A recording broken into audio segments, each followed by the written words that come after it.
सानिया ये एक 13 साल की 8वीं क्लास में पढ़ने वाली लड़की है जिसे नई नई चीजों के बारे में जानना पसंद है। मम्मी जी सानिया की मम्मी, जिनकी उम्र लगभग 40 साल है, जो कि शहर में रहती हैं, वो सानिया को नई चीजें खोजने जानने में मदद करती हैं। कबीर, सानिया का बड़ा भाई, जिसकी उम्र 14 साल है, वो 9वीं क्लास में पढ़ता है और सानिया को नई नई चीजें समझने में मदद करता है। मम्मी, कहाँ हो आप? मेरे पास आपको बताने के लिए कुछ मजेदार है। मैं यहाँ हूँ, तुम दोनों के लिए नाश्ता बना रही हूँ। पहले कुछ खा लो, फिर मैं तुम्हारी सारी बात सुनूंगी। ठीक है मम्मी। पता है, आज हमारे स्कूल में एक गेस्ट टीचर आई थी। वो बहुत ही अच्छी थी। उन्होंने हमसे किशोरावस्था और यौवनारंभ के बारे में बात की। अच्छा, क्या बताया उन्होंने? उन्होंने एक वीडियो दिखाया कि कैसे हमारा शरीर इस समय बढ़ता है। हमने देखा कि हमारे शरीर के विकास के कई चरण हैं। हाँ, सच में बढ़ना अपने आप में एक मुश्किल प्रक्रिया है। खासकर किशोरावस्था एक मुश्किल पड़ाव होता है। इसमें चाहे लड़का हो या लड़की, दोनों में ही बेहद तेजी से शारीरिक बदलाव होते हैं, जिन्हें किशोरों को समझने और उनके अनुरूप ढलने में काफी परेशानी आती है। मम्मी, टीचर ने भी यही कहा था। उन्होंने बताया कि इन बदलावों के बारे में पहले से जानकर हमें ये प्रक्रिया समझने और इन बदलावों के अनुरूप ढलने में मदद मिलेगी। पिछले साल हमारी तो ऐसी कोई क्लास नहीं हुई थी। मुझे भी इस क्लास में जाना था सानिया। और बताओ, टीचर ने और क्या बताया? उन्होंने बताया कि ज्यादातर लड़के लड़कियों में यौवनारंभ अलग अलग उम्र में आता है। दोस्तों, क्या आप बता सकते हैं कि किस उम्र में लड़कों और लड़कियों में यौवनारंभ शुरू होता है? आप सोचने के लिए 2 मिनट का समय ले सकते हैं।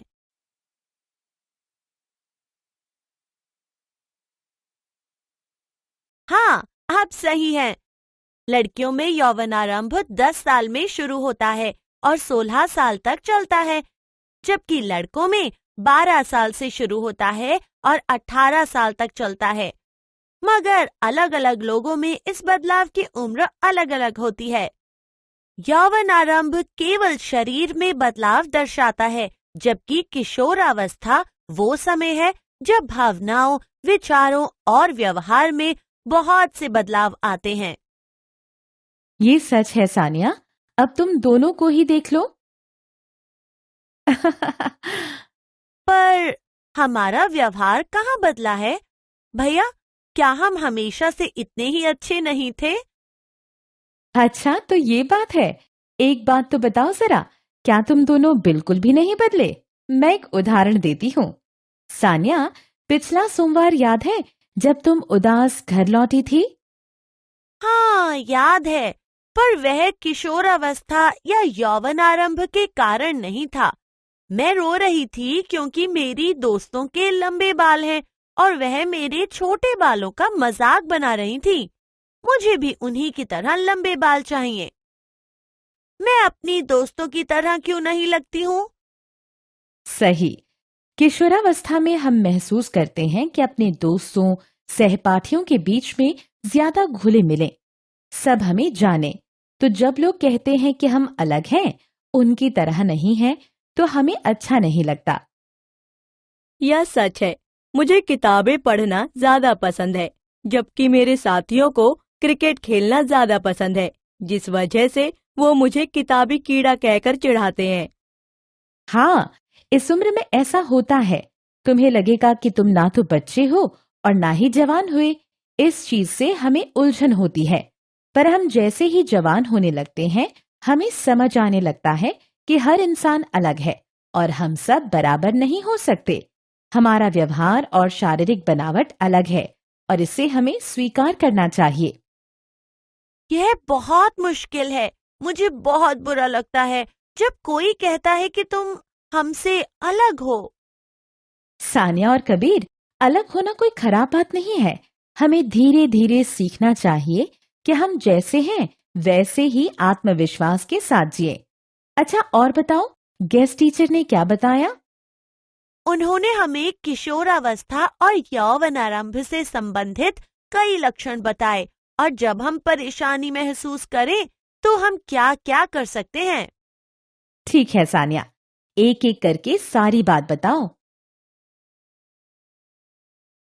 उन्होंने कहा कि हम यौवनारंभ के निम्नलिखित लक्षण देख सकते हैं: वजन और लंबाई का बढ़ना, लड़कों की आवाज भारी होना और लड़कियों की आवाज पतली होना, शरीर के पसीने और गंध में वृद्धि, त्वचा में बदलाव, मुख्यतः मुहासों का आना, लड़कों के चेहरे, छाती, बगल आदि पर बाल आना, लड़कियों की बगल आदि पर बाल आना, लड़कों में लिंग और वृषण का बढ़ना, जबकि लड़कियों में स्तन का विकसित होना और मासिक धर्म का शुरू होना, भावनात्मक परेशानियां।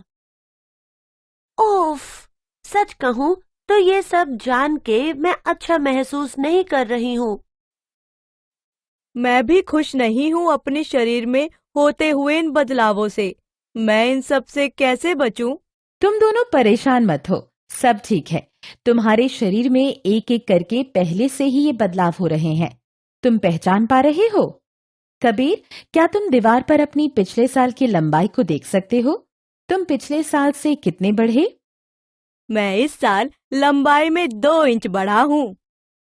ये मजेदार नहीं है। तुम्हारा शरीर काम कर रहा है, ना कि तुम दोनों की तरह घर के काम ना करने के बहाने बना रहा है। मेरी भी लंबाई बढ़ी है, पर यह मैंने देखा है कि मेरे शरीर पर ज्यादा बाल नहीं है, जैसा कि हमारी टीचर ने फोटो में दिखाया था। दोस्तों, आप बाह के नीचे और गुप्तांग के बालों को क्या कहते हैं? हाँ, इसे जघवास्ती के बाल कहते हैं। क्या यह बुरा है? नहीं, बिल्कुल नहीं। हर इंसान अलग है और ये जरूरी नहीं कि हर शरीर पर बहुत सारे बाल हों, और कुछ लोगों में कुछ चीजें विकसित होने में समय लगता है। तुम्हारा मासिक धर्म 3 माह पहले से शुरू हो गया है ना? हाँ मम्मी, जब टीचर ने मासिक धर्म के बारे में बताया तो कुछ लड़कियां हंसने और फुसफुसाने लगीं। क्या मासिक धर्म के बारे में बात करना गलत या हंसने वाली बात है? नहीं तो, पुराने दिनों की रीति रही है।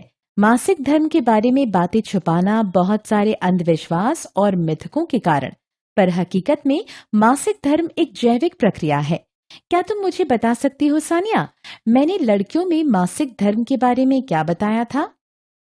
हाँ, मुझे याद आया। आपने कहा था कि महिलाओं के शरीर में गर्भाशय नाम का अंग होता है। जब महिला के बच्चा होता है तो गर्भाशय में रहता है, पर जब बच्चा नहीं होता तो मासिक धर्म होता है, क्योंकि गर्भाशय की परत कोशिका के साथ टूट जाती है और महिला को मासिक धर्म होता है। शाबाश, तुम्हें सब याद है। मासिक धर्म बुरा नहीं है और महिलाओं को इस वजह से ग्लानि नहीं होनी चाहिए। हमें इस बारे में खुलकर बात करनी चाहिए, वरना तुम जैसी जवान लड़कियां कभी नहीं जान पाएंगी कि मासिक धर्म के दौरान कैसे स्वच्छ और रोगों से दूर रहना है। बीमारी? हाँ, ये बहुत जरूरी है। साफ कॉटन या कपड़े के पैड पहनना, इन्हें सिर्फ 3 से 4 घंटे के लिए पहनना चाहिए और बदलना चाहिए, नहीं तो ये योनि क्षेत्र में संक्रमण कर सकता है। यह बहुत उपयोगी जानकारी है। मुझे भी बहुत जानकारी मिली मासिक धर्म के बारे में। अगर लड़के और लड़कियां एक दूसरे को जानेंगे नहीं तो मदद कैसे करेंगे? ये एकदम सही है। दोनों लड़के और लड़कियों को यौवनारंभ के बदलाव के बारे में पता होना चाहिए, जिससे बदलाव को लेकर कोई किसी को चिढ़ाए नहीं। यह सच है, पर मम्मी, चेहरे पर मुहासे या कहाँ से अच्छा है? देखिए इन 3 बड़े मुहासों को, इनमें दर्द भी होता है। कभी कभार मैं सोचता हूँ कि यौवनारंभ जरूरी क्यों है। क्या हम सीधे बचपन से जवानी में नहीं जा सकते? हाँ, मैं भी यही सोचती हूँ।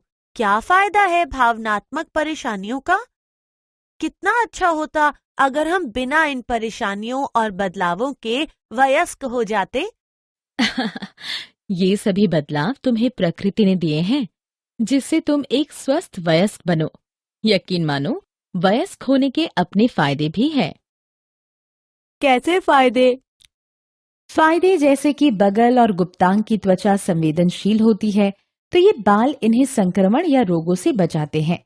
वजन और लंबाई के बढ़ने से और मांसपेशियों के विकसित होने से हम आराम से मुश्किल शारीरिक कार्य कर पाएंगे। और भावनात्मक बदलाव वही तो हमें धीरे धीरे सिखाते हैं कि कैसे भावनाओं में नहीं बहना चाहिए, स्थिर रहना चाहिए और आगे बढ़कर कुछ अच्छा काम करना चाहिए। बड़े होके अच्छा काम तो करना चाहते हो ना तुम दोनों? हाँ मम्मी, आप ठीक कह रही हैं। किशोरावस्था और यौवनारंभ एक मुश्किल पड़ाव तो है, पर उतना ही जरूरी भी। हमने अब तक जाना लड़कियों और लड़कों दोनों के शरीर और व्यवहार में बदलाव के समय को किशोरावस्था कहा जाता है।